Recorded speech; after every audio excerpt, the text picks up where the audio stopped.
All right, I have got my top to my quilt that I've used scraps with. I've got some that's scraps, and I've got some that I had some 2.5 inch wide fabric, and I finished it off with that.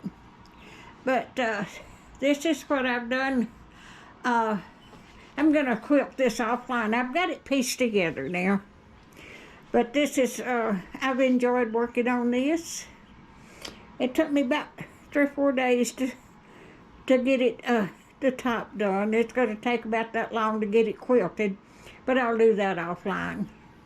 Because I hand stitch my quilt on top when I get the batting and the backing on.